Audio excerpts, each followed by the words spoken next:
वसुधैव कुटुंबकम यानी सारा संसार एक परिवार। मोदी बन गए महान। 60 शहर, 500 बैठकें, 19 देश, 3 दिन। मोदी ने खींच दी कभी ना मिटने वाली लकीर। आधी रात लग गई सबसे बड़ी डील पर मुहर। प्रधानमंत्री मोदी ने एक झटके में बदल दी दुनिया की सियासत। कैसे मोदी ने एक शिखर सम्मेलन से भारत को बना दिया विश्व गुरु। 3 मिनट में सबूत देकर 56 इंच का हो जाएगा सीना। पहले बाइडेन से की 77 मिनट बाद 29 मुद्दों पर बन गई सहमति। भारत की धरती पर एक दिन में उतरे इतने जहाज के रंगीन हो गया आसमान। गिनता रह गया पाकिस्तान। हिंद के शेर ने दुनिया में मचा दिया कोहराम। सिस्टम देख दुनिया परेशान। वीडियो कर दे शेयर अगर आपको भी है मोदी पर गुमान। आज से लगभग 1 साल पहले नवंबर 2022 का वो दिन याद कर लीजिए जब बाली शिखर सम्मेलन में मोदी को 2023 की G20 अध्यक्षता के लिए हथौड़ा सौंपा गया था। उस वक्त मोदी ने कहा था कि कोविड के बाद के दौर में नई व्यवस्था बनाने की जिम्मेदारी अब हमारे कंधों पर है। मैं आपको आश्वस्त करना चाहता हूं कि G20 की भारत की अध्यक्षता समावेशी, महत्वाकांक्षी, निर्णायक और सक्रियता से भरी रहेगी।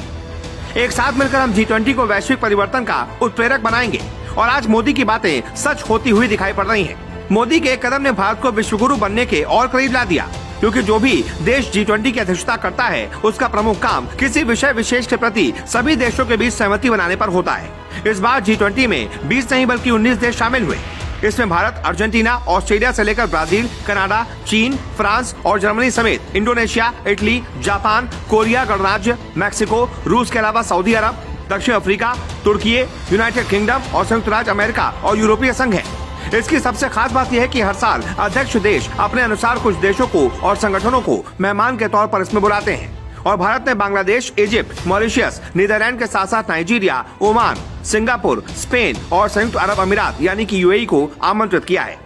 G20 में शामिल देशों का प्रभाव कितना है, इस बात का अंदाजा इसी बात से लगाया जा सकता है कि ये सारे देश दुनिया की 60% आबादी है और ये इन देशों का पूरा दुनिया की GDP में 85% और अंतर्राष्ट्रीय व्यापार में 75% की भारी भरकम हिस्सेदारी है। अभी तक G20 की 17 बैठकें हो चुकी हैं और 18वीं बैठक की मेजबानी भारत कर रहा है। इतने मजबूत और प्रगतिशील देशों को अपने देश में बुलाकर मोदी ने बता दिया कि भारत को किसी भी मोर्चे पर कम नहीं आंका जाए, क्योंकि G20 में भारत की भूमिका कोई छोटी मोटी भूमिका नहीं है। G20 सम्मेलन में 3 स्तरों पर भारत की जरूरत सबसे ज्यादा और जरूरी है। सबसे पहले वैश्विक स्तर पर भारत नजरअंदाज नहीं किया जा सकता। बटी हुई दुनिया में भारत को अग्रणी भूमिका निभाते हुए लंबे समय तक छाप छोड़ना एक मुख्य उद्देश्य है। इसके अलावा विकासशील देशों के साथ मिलकर उनके मुद्दों को प्राथमिकता के साथ रखना भी भारत की जिम्मेदारी है। दूसरी बात है क्षेत्रीय स्तर की। भारत वैश्विक स्तर पर दक्षिण एशिया का अगुवा है, जिसकी वजह से दक्षिण एशिया के बाकी देशों को भी आगे बढ़ाने की जिम्मेदारी भारत की ही है। और तीसरी है घरेलू। आज सिर्फ भारत को ही नहीं बल्कि पूरी दुनिया को भारत की जरूरत है। ऐसे में G20 के द्वारा दुनिया भर में भारत के बढ़ते कद का घरेलू माहौल में साबित करना एक बड़ी जिम्मेदारी है। भारत अपने इस मौके को भुनाते हुए प्रमुख वैश्विक मुद्दों पर आम सहमति बनाने, सामूहिक कार्रवाई के लिए प्रयास करेगा और साथ ही साथ विकासशील देशों के एजेंडों का चैंपियन बनकर सबके होश उड़ा देने वाले प्रदर्शन करना चाहेगा। पीएम मोदी का भी लक्ष्य है कि जब देश आजादी के 100 सालों का जश्न मना रहा होगा उस वक्त भारत एक विकसित राष्ट्र होगा। आज दुनिया को ये बताने की जरूरत है कि अब भारत दुनिया का वैश्विक नेता बनने के लिए पूरी तरह से तैयार है। शायद यही कारण है कि G20 अध्यक्षता थीम थी वसुधैव कुटुंबकम या एक पृथ्वी, एक कुटुंब, एक भविष्य रखी गई है।